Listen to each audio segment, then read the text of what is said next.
আসসালামু আলাইকুম দর্শক শ্রোতা, পুরুষ মানুষ যে মহান সেটা সে আবারও প্রমাণ করে দিল।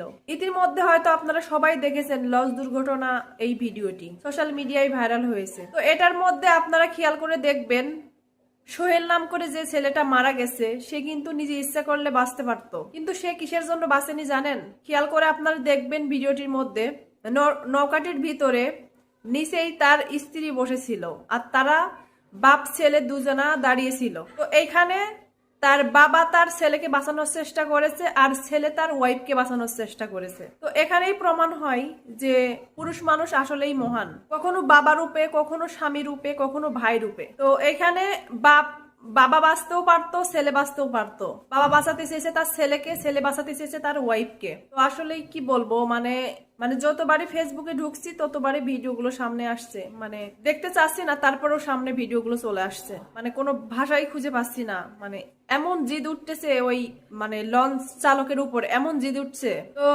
এখানে কিন্তু ছেলেটি যখন ক্ষত বিক্ষত হয়েছে তখনও কিন্তু ছেলেটি বাঁচতে পারতো, তাকে বাঁচানোর চেষ্টাই করা হয়নি। ছেলেটি যখন ক্ষত বিক্ষত হয়ে গেছে তখন কিন্তু লঞ্চটি চলতেই আছে, মানে লঞ্চ বন্ধ করে ছেলেটিকে বাঁচাতে পারতো, কিন্তু লঞ্চ চলতেই ছিল। মানে তার যে পা দুটো একবারে ক্ষত বিক্ষত, মানে ছিন্ন বিচ্ছিন্ন হয়ে গেছে, তার এদিকে কোনো খেয়ালই নেই। সে মাথা উঁচু করে তার স্ত্রী বা তার বাবাকে খুঁজতেছিল, কিন্তু এদিকে নিজের কোনো ব্যথা অনুভবই হচ্ছে না, তার ব্যথায় কোনো চিৎকুর বা কোনো কিছুই সে দিচ্ছিল না।